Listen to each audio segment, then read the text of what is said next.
So I know a really smart boy. His name is Simon.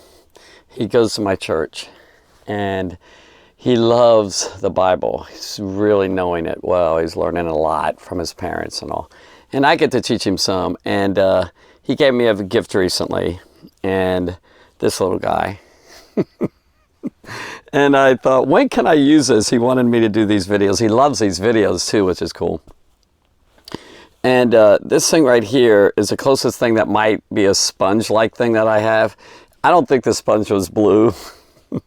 But anyway, but it was something like this. And so the next story is where Jesus said, I thirst. He had 7 different things that are recorded that what he said, on the cross. And one of them was 2 words, I thirst.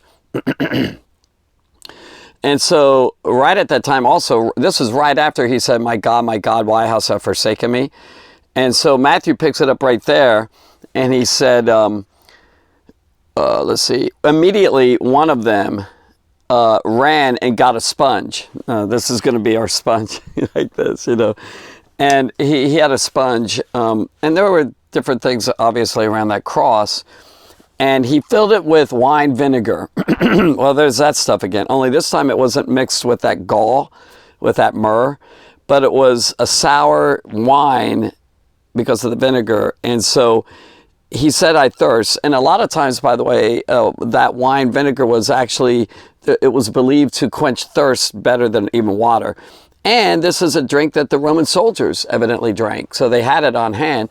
And they took that sponge, this guy ran up, took the sponge, took a stick and put it into the sponge here and dipped this thing and soaked it into that, maybe that bowl. Maybe it had some sort of bowl or something with that wine. Soaked it in there. And because remember the crosses weren't that high, but they couldn't get it up to him, like, let's say it's 10 feet or 9 or 8, it's kind of up there. So that guy took it, dipped it into it, and he lifted it up to the lips of Jesus.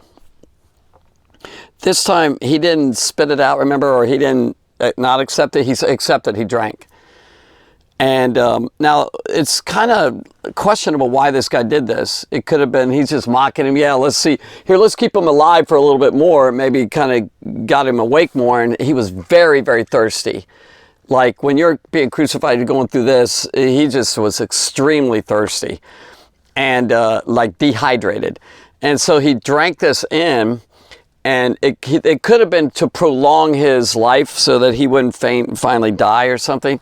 It might have been mocking, or he could have had some compassion on him. He thought, man, this guy, look what he's going through. And he lifted it. I don't know what the motive is of this guy, but it's recorded. It could be another thing that was definitely recorded from that Psalm 69, verse 21, about the idea of drinking vinegar that they gave him vinegar. And so right here he says, immediately one of them ran and got a sponge. He filled it with wine vinegar and put it on a reed. Now, John mentions it as hyssop. And hyssop is used several times in the Bible. It's used as sprinkling blood. It's used as for lepers.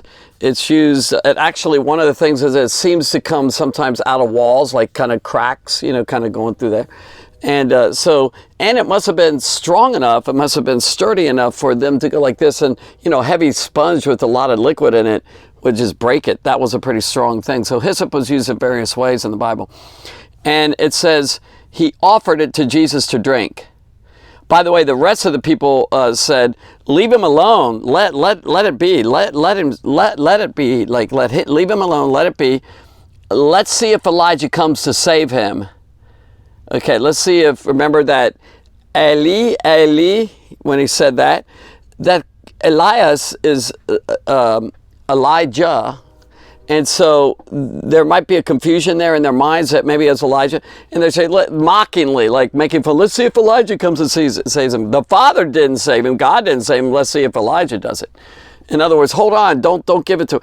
Or it could have been the idea of keeping him alive so that to see if Elijah was coming. So anyway, let's see if Elijah comes to save him. And then I'm going to stop right there on that verse, and then we'll go into the next verse. I want to talk about that next verse. Wow. So So this is an interesting thing. I think it could be a sense of fulfilling, although none of them, I don't think, said that. John didn't say to fulfill the scripture, which a lot of times they do. But maybe there's a reference to that. Psalm 69, way back there, about 900,000 years before Christ. But I think there's some things to see here. I think it's showing some of the crowd. The writers, the authors are saying sort of the characters of the crowd. Maybe the character did, that one guy had some compassion on him and offered him something to kind of help him. It's also a sense maybe that it's almost like maybe this is the beginning of the end. Out of the 7 things that Jesus said, I believe personally that it was the 5th thing that he said. It's 2 more sayings right here. The 5th thing it's recorded he said is, I thirst. Now, it's also could have been like he was really strong in that darkness. And by the way, there's darkness, remember. As a matter of fact, hold on for a second. Let me give you a feeling for this. It's kind of really crazy what this whole thing was like. But, Jesus Christ really was in darkness. I mean, maybe not quite this much, but probably. Imagine for 3 hours the sun is not shining.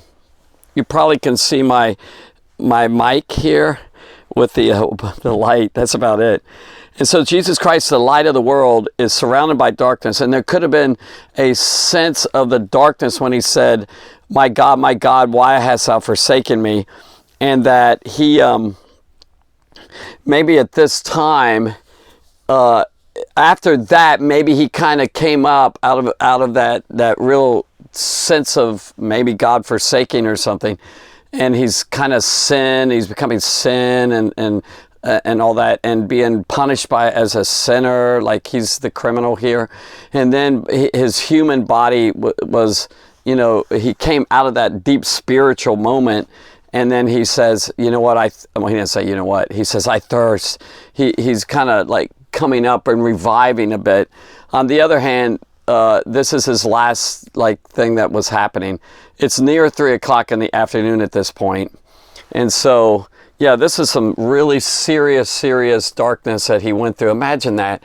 I mean, you would think that the people, all these people standing around there, I don't know how many people, but there's four soldiers, a centurion, there's 5 there. By the way, John, the disciple, John, I think one of the sayings that we'll get to that he kind of left and took, Jesus' mother was there for a while. And I don't know if she was there the whole time. I kind of get the feeling she wasn't. She just in pain left, and he took her away, and he took some others. And then he, among others, were standing afar off, the ones who were acquaintances. It could very well be that maybe some of the disciples were in the back there, Peter, Andrew, James, all that. Maybe John joined him. Maybe John joined some of the women who were Mary Magdalene, Salome, and others who were there. And maybe they kind of distanced themselves a little bit. But he said, I thirst. And look at the human part of Jesus right there. God just doesn't get thirsty, but God in spirit was wrapped in flesh, and the flesh human being was in pain, as much pain as you can get.